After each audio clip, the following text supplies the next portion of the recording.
The Bible's so clear that if there's no heaven, if there's no life after this, then we would live completely differently. I will be.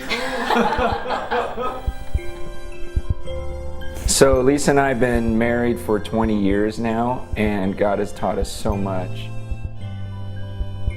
We've just seen how when it comes to the area of marriage and parenting, we don't see people really thinking through what's the outcome of this 100 years from now, 200 years from now. With relationships, it's very easy for them to become very inward focused. And in marriage and even in parenting, it can become so much about what's going on between the two of us and how are you meeting my needs and what are you giving me that I should have from you, rather than a real upward focus of, you know what, we're both here as children of God, we're here for Him, for His purposes, for His kingdom. So that should change the way that we interact with one another. It should change our whole marriage and our whole family. So right now we've got 5 kids, which I know some people think is just crazy, but we just love every one of them, and they're so unique, and we're already seeing God do such amazing things through each of them.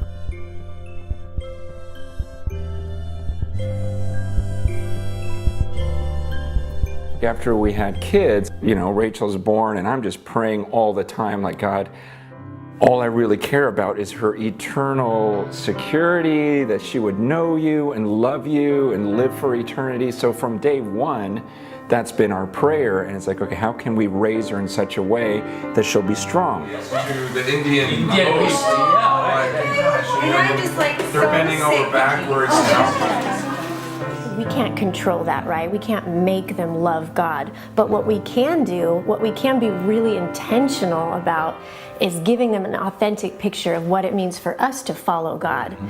And so that our children can look in on our lives and say, you know what, Mom and Dad are the real deal. They really believe that God is worth sacrificing for.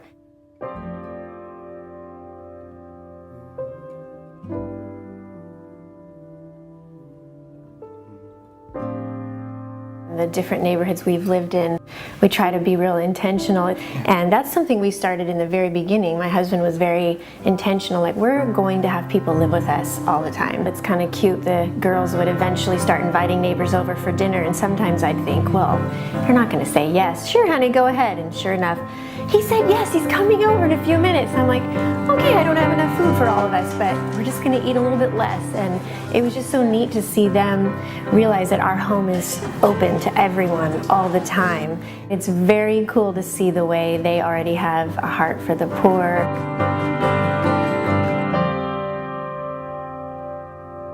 So right now we're headed to the Tenderloin district of San Francisco. This district is about 1 square mile altogether. There are 586 low-income apartments and 37,000 residents live inside of them.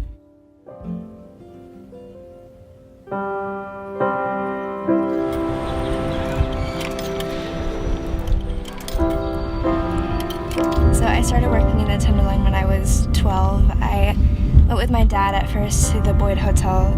I just watched him interact with the people and love on them, and there are so many stories of him just praying for people and things happening.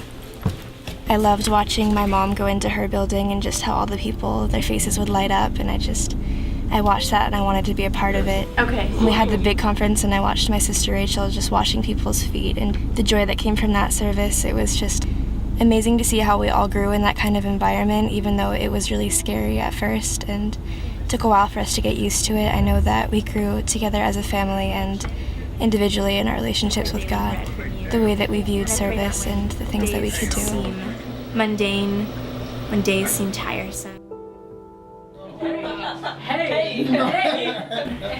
A lot of what you learn about God here is what it's like to have the Spirit come and give you power to witness, give you words to say.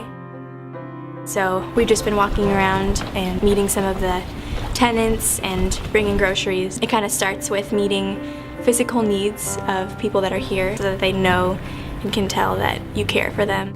And then after a while, you eventually get to conversations, and after being here for so long, I developed a lot of good friendships here. When I look in Scripture, as far as hospitality, it's this entertaining of even strangers. And I didn't see in the Scripture where we had the right to say, no, this is my house and no one comes in, but to really be open and say, we've got to understand that we hold everything as the Lord's. Soon and very soon, my King is coming, robed in righteousness, crowned with love.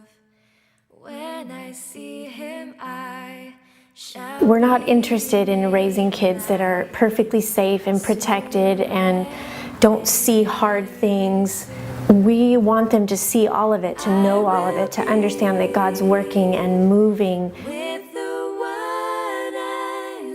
Someone needs a place to stay. We've got to let them stay here. And so the kids have just lived with all sorts of people through the years. And each time what they've seen is, it's scary a lot of times at first and uncomfortable, but those have been our biggest joys in life. And that's the way it works in Scripture. It's like if you're willing to let go and lose your life, you're going to find it. But if you try to hold on and keep everything safe and make it right the way you think it should be, you're going to miss out on so much. You're going to lose out on life. To the place he has prepared for me, there my sin erased. And when we look at the world nowadays, we just feel like it's getting harder and harder to really live the way Christ wanted us to. And so for our kids, it's going to be even more difficult. And so how do we parent in such a way that prepares them for the future?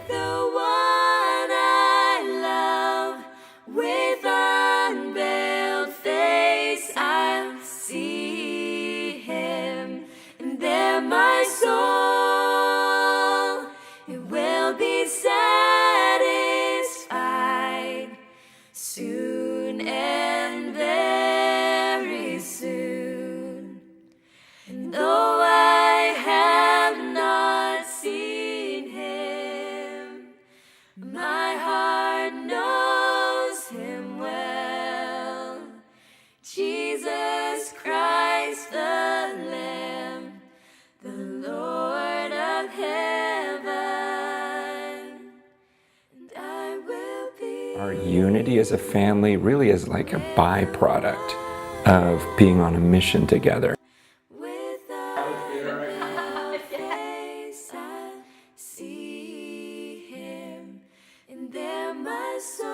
We're all serving the Lord together, and because we've been on this mission, it's like I'm so proud of my kids. And so that's our desire, is that they would see us living that way, that they would want to come along and be a part of what God is doing. Soon and very soon, soon and very soon.